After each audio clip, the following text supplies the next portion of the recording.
I picked a topic. The topic is the standard deviation. So first we should understand what is a mean, because there is some relationship between mean and standard deviation. So firstly, we go for the means definition. At first stage of statistic, especially for the descriptive statistic, we learned that the means mean the average value of the data.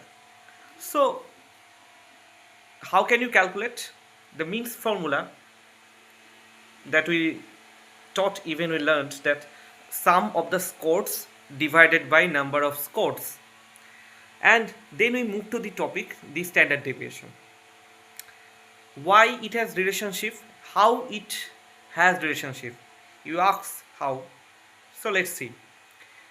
The data position.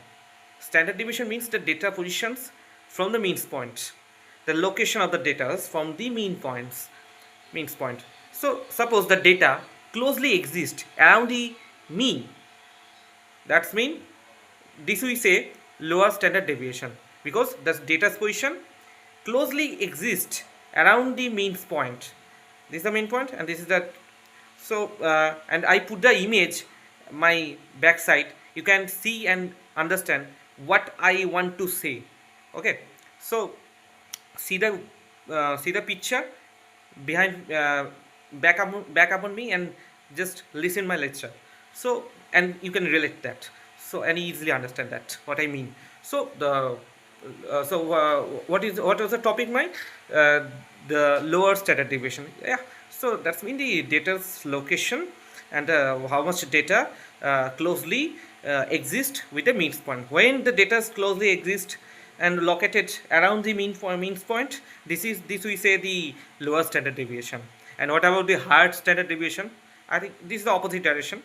Opposite direction means the totally opposite. Not like that.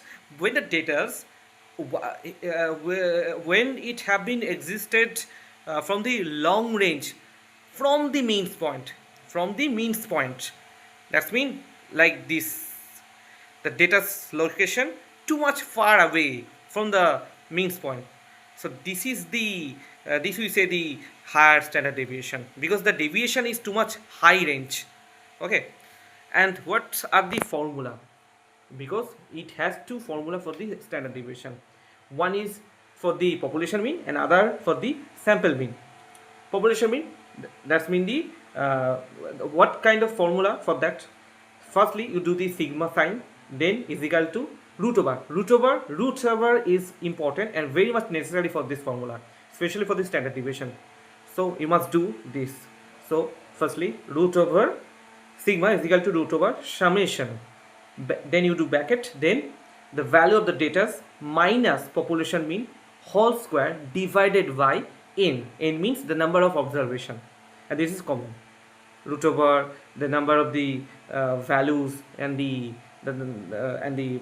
numbers of observation. These three terms are common. And when we go for the sample mean, if we need of that, so the formula slightly changed. Before we did this sigma sign, not now, we don't do the same sign for this formula. So firstly we do the small capital S, then is equal to root over, again I said root over necessary for that, root over summation, then you do bracket, number of the values divided by minus sample mean.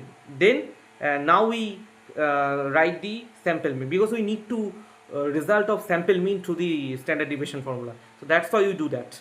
So again I say small capital S is equal to root over summation, then you do bracket, then numbers of value minus sample mean whole square divided by n minus 1.